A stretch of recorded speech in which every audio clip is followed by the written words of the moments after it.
हमारे हिंदू धर्म में भगवान शिव को त्रिदेवों में से एक माना जाता है। ब्रह्मा, विष्णु और शिव, ये तीन देवता सृष्टि के निर्माण, पालन और संहार के कार्य करते हैं। लेकिन क्या आपने कभी सोचा है, शिव को संहारक क्यों कहा जाता है? क्या उनके संहार के पीछे केवल विनाश की भावना है या इसमें कुछ गहरा अर्थ छिपा हुआ है? शिव, जिन्हें महादेव के नाम से भी जाना जाता है, अपने ध्यान, तपस्या और मस्तिष्क की उच्चतम स्थिति के लिए प्रसिद्ध है। वे आदियोगी, भगवान के रूप में आदिशक्ति और एक योगी के रूप में जाने जाते हैं। लेकिन इसके बावजूद जब बात आती है भगवान शिव के संहारक रूप की, तो सवाल उठता है, क्यों शिव को संहारक माना जाता है? वास्तव में शिव को संहारक के रूप में देखना हमें जीवन के चक्र को समझने में मदद करता है। हिंदू धर्म में ब्रह्मा जी सृष्टि का निर्माण करते हैं, विष्णु जी उसे बनाए रखते हैं और शिव जी उसे समाप्त करते हैं। लेकिन क्या इसका मतलब ये है कि शिव केवल विनाश के देवता हैं?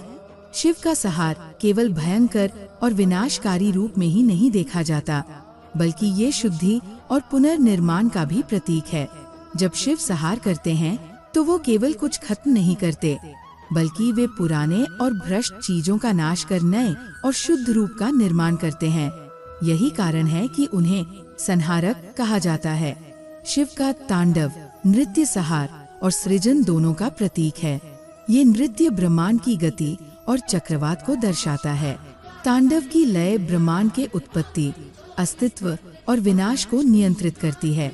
शिव के इस नृत्य के माध्यम से हमें ये समझने का मौका मिलता है कि विनाश सिर्फ एक अंत नहीं होता, बल्कि एक नई शुरुआत होती है। प्राचीन कथाओं में भगवान शिव के संहारक रूप का बहुत गहरा महत्व है, जैसे आंधक राक्षस का वध या तारकासुर का नाश। इन घटनाओं से शिव के संहारक रूप की महिमा समझी जा सकती है। इन कथाओं में शिव ने अपनी शक्ति से न केवल बुराई का नाश किया, बल्कि अच्छे कार्यों और सत्य की स्थापना भी की। यह हमें ये समझने में मदद करता है कि भगवान शिव का संहार सिर्फ बुराई और भ्रष्टता को समाप्त करने के लिए है। शिव का संहारक रूप एक तरफ सृष्टि के विनाश के रूप में दिखता है, तो दूसरी तरफ वह धर्म की रक्षा करने वाले के रूप में भी स्थापित होते हैं। जब ब्रह्मांड में अराजकता और बुराई बढ़ जाती है, तब भगवान शिव इनका संहार करते हैं, ताकि धर्म और सत्य की पुनर्स्थापना हो सके। शिव की यह भूमिका हमें ये सिखाती है कि कभी कभी विनाश जरूरी होता है, ताकि अच्छाई की जीत हो सके। विनाश का अर्थ हमेशा नकारात्मक नहीं होता। जैसे जंगल में आग लगने पर पुराने पौधे जल जाते हैं, लेकिन वही आग नए जीवन के लिए स्थान बनाती है। इसी प्रकार भगवान शिव का संहार जीवन के इस चक्र का अभिन्न हिस्सा है। उनका संहार हमें ये सिखाता है कि किसी भी चीज का समाप्त होना कभी भी एक नई शुरुआत की संभावना से रहित नहीं होता।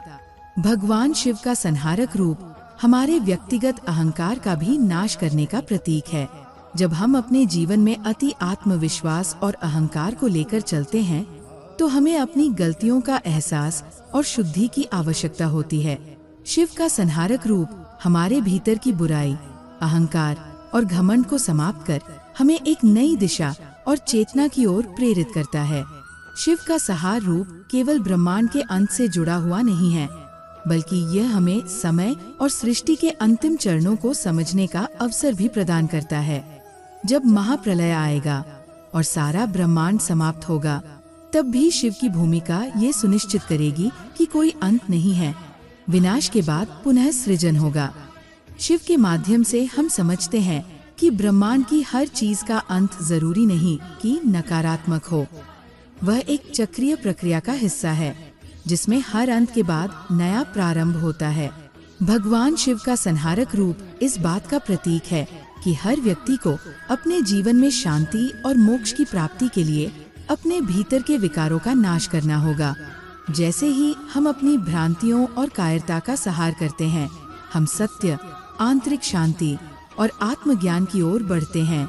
शिव का संहार केवल बाहरी नहीं, बल्कि भीतरी आंतरिक शुद्धि का भी प्रतीक है। भगवान शिव का संहारक रूप न केवल विनाश का प्रतीक है, बल्कि यह जीवन के चक्र को संतुलित करने की आवश्यकता की आवश्यकता का एहसास कराता है।